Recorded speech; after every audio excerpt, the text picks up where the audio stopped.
Wapendwa watazamaji na wafuatiliaji wa Lux Fidei Mwanga wa Imani, ni furaha kubwa na heshima kusimama na Baba Askofu Mwasham Simon Masondole, mwenyekiti wa idara ya liturujia Baraza la Maaskofu Katoliki Tanzania TEC.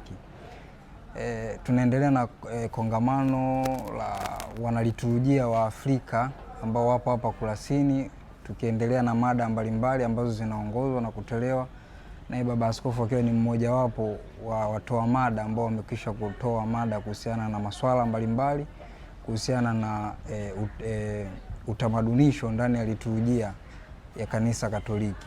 Karibu sana baba. Asante sana. Baba Masondole ni mmoja maaskofu ambaye nimepata bahati ya kufundishwa naye pale Segerea kwa mwaka mmoja katika somo hilo la liturujia. Hivyo tungependa baba utushirikishe kidogo kongamano hili linalenga nini na mpaka sasa hivi tumefikia wapi? Asante sana padri kwa ajili ya wakati huu ambapo ni mwendelezo wa adhimisho hili la kongamano kwa ajili ya wanaliturujia wa Kiafrika. Na sisi pia tunapata basi bahati hii kwa ajili ya kuongea kidogo kwa ajili ya kuwashirikisha ndugu zetu wengi ambao hawajapata nafasi ya kuhudhuria hapa. Kongamano hili ni kwa ajili yao. Hapa tumekusanyika wanaliturujia wa Kiafrika kutoka katika nchi. Kuna wasomi wabobezi katika sayansi na somo hili la liturujia takatifu, lakini wanaungana basi na wanaliturujia kutoka katika nchi yetu na kutoka katika majimbo mbalimbali hapa, wa kike na wa kiume, na kutoka katika mashirika. Kumbe ni muda mzuri. Sisi tuko hapa kwa ajili ya kujibu uhitaji wa kanisa la Afrika na kwa namna ya pekee kanisa la kiulimwengu. Tunamshukuru Mungu kwa bahati kwamba kanisa letu linazidi kukua. Kanisa la Kikristo la Kikatoliki Afrika linazidi kukua, na kwa namna hiyo basi wanaliturujia ni walinzi kwa kifupi wa maadhimisho matakatifu, lakini pia ni wakufunzi na watunzaji na waendelezaji wa maadhimisho matakatifu ya Kikristo ya Kikatoliki. Hayo ndio liturujia. Liturujia ni utumishi wetu mbele ya Mwenyezi Mungu, namna tunavyomwabudu Mwenyezi Mungu, namna tunavyoenda mbele zake, namna tunavyokutana naye, namna tunavyomweleza shida zetu na uhitaji wetu. Kumbe hiyo tunaifanya katika maadhimisho mbalimbali. Adhimisho kubwa kabisa ni misa takatifu, lakini na maadhimisho ya sakramenti nyingine na visakramenti.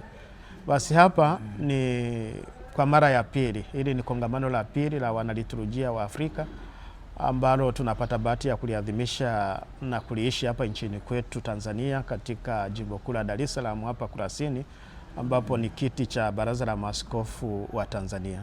Kumbe tuko hapa kutoka eneo hili la Afrika, tuseme SECAM, na kuna wanaliturujia kutoka nchi mbalimbali au majimbo mbalimbali, hata tunaweza kusema makanisa mbalimbali ya Kikristo ya Kikatoliki. Nchi kuanzia Dakar kule Senegal, kuanzia huku Mali, hata nchi Ivory Coast, Angola, Uganda, Kenya, Tanzania, Mozambiki, Ivory Coast, Nigeria, Congo DRC, wote tuko hapa kutaja wachache. Kwa hiyo ni muda mzuri wa furaha na tunajadili juu ya utamadunisho. Kwa kweli wazo la msingi ni utamadunisho katika maadhimisho mbalimbali ya misa takatifu. Ndilo wazo tunalojadili, kuona ni namna gani utamaduni wetu kama wa Afrika, kama wana wa Mungu walioko katika bara hili unakuwa wa kutufaa kwa ajili ya kutufikisha kwa Mwenyezi Mungu, kutusaidia kwa kweli kifupi tumjue, tumpende, tumtumikie vizuri, na hasa tunamtumikia katika kazi zetu na katika maadhimisho matakatifu ambayo tunapokuja mbele yake basi sisi ni watoto wa Afrika na tunakuja mbele yake kama wa Afrika na kifurushi cha mila na desturi zetu. Ndio. Sasa hizo mila na desturi zetu ndizo tunazoziangalia namna gani zinatufaa kwa ajili ya kumwadhimisha Mwenyezi Mungu na kumuishi. Nashukuru sana baba kwa ufafanuzi mzuri katika hizi mada ambazo zinakuwa zinaendelea. umetolewa. Kwa mfano tulipokea ujumbe ule wa kardinali anayehusika na hiyo dikasteri ya maadhimisho na nidhamu ya sakramenti kule Roma, Kardinali Roche. Na hapa tulipata upendeleo wa kardinali mwenyekiti wa SECAM Fridolin Ambongo pamoja na wewe mwenyewe katika misa, katika kuelezea nini ambacho kinahitajika na kinachofanyika. Na pia tukashuhudia pia Jumatatu mpaka leo watu wa mada mbalimbali ambao wakizungumzia mada ya kwanza ambayo ilikuwa inahusiana na namna ya kufanya hiyo liturujia, utamadunisho ndani ya liturujia ulivyokuwa mwanzo, sasa na utakavyokuwa. Lakini baadaye tukaja tukapata topic ambayo ina uhusiano au ufanano, maadhimisho ya liturujia, muziki mtakatifu, kucheza kwenye liturujia ama yote hayo. Na leo tumejifunza vitu vizuri kabisa kuhusiana na architecture, yani usanifu katika majengo matakatifu. Pengine kwa Mkristo ambaye yupo nyumbani, ningependa kumwambia nini katika hizo mada kwa ufupi, lakini pia kama ufupisho, nini kauli yako kuhusiana na hizo mada? Na je, tunaendelea sasa hivi na majadiliano na nini? Je, mwisho wa siku kutakuwa na resolution na statement ambazo zitatoka, pengine zitatoka lini, na utekelezaji wake utatekelezwa kuanzia lini, ama itabakia chini ya mabaraza? Asante sana Padre. Basi nipende kusema kwamba kwa kifupi tuko hapa kwa ajili ya kuona kwamba liturujia ni somo, ni sayansi, lakini ni wenzo kwa ajili ya kumwabudu Mwenyezi Mungu. Na leo tunapofikiria juu ya utamadunisho, katika mada mbalimbali ambazo tumekwisha zipitia, tumekwisha kugundua kwamba liturujia ni uwanja wa maarifa wa sayansi mbalimbali zinakuja kuhudumu na kutusaidia sisi tuweze kumwabudu Mwenyezi Mungu na kumwadhimisha vizuri. Kwa hiyo wazo la msingi nilo tunaloliangalia. Ndio maana katika kupitia mada hizo mbalimbali, lengo na kiini ni hicho, kuona kwamba namna gani haya maarifa mengine, wanapenda kusema sayansi hizi nyingine, zinakuja kwa ajili ya kutusaidia sisi tuweze kumwabudu Mwenyezi Mungu, Mwenyezi Mungu apate sifa yake na utukufu wake, na sisi tutakatifuzwe sana na kugeuzwa na kubadilishwa kama watoto wa Mungu. Kwa hiyo tunapitia mapitio ya kuona katika mada hizo, kwa mfano mada tulizokwisha zipitia, yoyote utakayochukua, iwe ni liturujia, labda muziki mtakatifu pamoja na dansi ambayo tumesema dansi kwa kweli, kwa neno zuri la Kiswahili hatuna sana, lakini mimi napenda kutumia lile neno la Kisukuma. Nafikiri kule kuna neno anaita mbina kule kanda ya Ziwa. Mbina. Yani ile namna ya kucheza. Sasa lakini ni uko kucheza. Kwa hiyo muziki mtakatifu na hiyo mbina, hiyo namna ya kucheza, jinsi ambavyo tunakuja mbele ya Mwenyezi Mungu kuonyesha imani yetu, lakini na kuonyesha uhai wetu, kwamba sisi ni wana wa Mungu, tunayo furaha ya imani, tunamshukuru Mungu kwa zawadi ya maisha, na hiyo furaha ya imani inatupa nguvu ya kuja mbele yake kumwabudu. Lakini tunapokuwa mbele ya Mungu wetu, hatuna zaidi hofu na nini, shida makando kando yote yanaisha, inabaki ni furaha inayotawala. Na ndio maana basi watoto wa Mungu walio wengi wa Afrika katika maadhimisho yao, wanapokuja basi wana hiyo hali hiyo ya nini, ya kuonesha hiyo, wanakuja na wimbo na mbina hiyo na nini, naweza nikasema hiyo namna ya kuonyesha furaha ya kufanyika watoto wa Mungu. Kumbe watamwabudu Mwenyezi Mungu kwa kuimba, kama ambavyo maandiko matakatifu yanatueleza. Njoni mbele za Mwenyezi Mungu, tumfanyie shangwe Mungu wa wokovu wetu, tumwimbie, tumchezee zeze na ginanda na vinubi.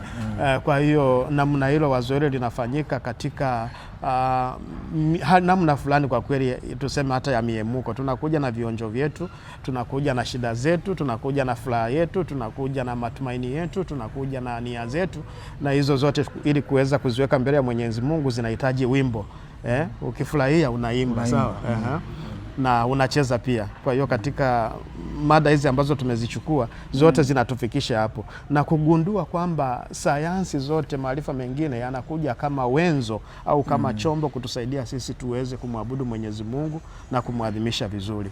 Kumbe ndo maana tumeangalia muziki unatusaidiaje. tunapoimba tunakusaidiaje, lakini labda tumeangalia huko kucheza kuna tusaidiaje kuweza kumwabudu Mwenyezi Mungu, na tumeona haya maarifa, sanaa ya ujenzi na tusaidiaje. Tunarudi pale kwenye wazo la msingi kwamba katika liturujia tunawezeshwa na mambo makubwa matatu. Kusanyiko la waamini, alafu mahali pa kumwabudu Mwenyezi Mungu, alafu na muda. Sawa. Kumbe mambo hayo matatu ni ya msingi. Tunakusanyika sehemu fulani. Sasa sehemu hiyo yaweza kuwa ni kanisa, na kumbe hapo sayansi ya ujenzi inaingia. Na ndio ni ya muhimu sana, kwa sababu jambo la kuwa mahali fulani, space kwa lugha ya Kiingereza, ambapo tunapaswa kukusanyika tumwabudu Mwenyezi Mungu, ni la muhimu. Yaweza kuwa ni uwanjani, yaweza kuwa ni ufukweni, yaweza kuwa ni chini ya mti, yaweza kuwa ni darasani, lakini yaweza kuwa ni kanisani. Na katika utajiri wa makanisa yetu sisi Wakristo wa Katoliki, bazilika, yaweza kuwa ni kanisa ni katedrale, kanisa la kiaskofu lenye kiti, yaweza kuwa ni kanisa la parokia, yaweza kuwa ni kigango, yaweza kuwa ni madhabahu, yaweza kuwa ni nyumbani kwa Mkristo katika jumuiya, yaweza kuwa chini ya mti. Hapo tunamwabudu Mwenyezi Mungu, na inatosheleza, inakizi yale mahitaji ya kuwa na mahali pa kumwabudu Mwenyezi Mungu. Kwa hiyo mahali hapo panapaswa pawe pametunzwa vizuri, pameandaliwa, pamefanywa vizuri. Alafu tunakusanyika, kusanyiko la wana wa Mungu, hilo ni la muhimu sana. Na tunakusanyika katika muda fulani. Maadhimisho yetu yanaendana katika muda. Sawa. Tukatumia siku nzima kumwabudu. Kuna muda, na hata katika madhehebu na riti kila kitu kinakifanyika. Kuna mfurulizano na mpangilio huo. Kwa hiyo tunajaribu kuyapitia hayo yote, namna gani sisi kama wana wa Afrika, wa kanisa la Afrika, tunafikia hatua hiyo ya kumwabudu Mungu katika hali ya furaha na hali yenye ukweli.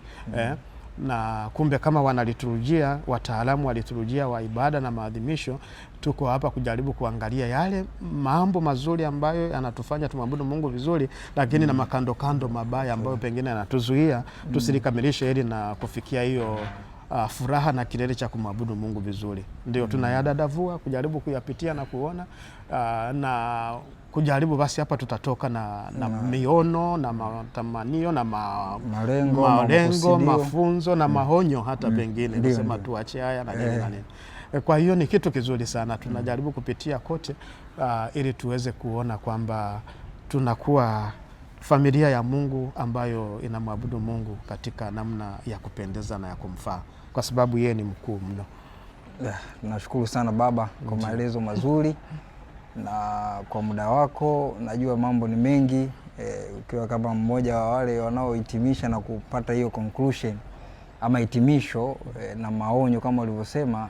Mimi nimependa yule msemaji wa asubuhi alizungumzia kauli moja kwamba kinyonga anabadilika kulingana na mazingira, lakini ulimi unabaki vile vile. Mimi nilipenda sana ile. Kwa hiyo ya zambarau. Kwa tunaweza tuka injili ikaingia kwenye tamaduni zetu, lakini bado ule Uafrika wetu unabaki. Ndio. Nafikiri hicho ndio cha msingi. Hicho ndicho tunachokipigania na kukitetea na kukitafuta.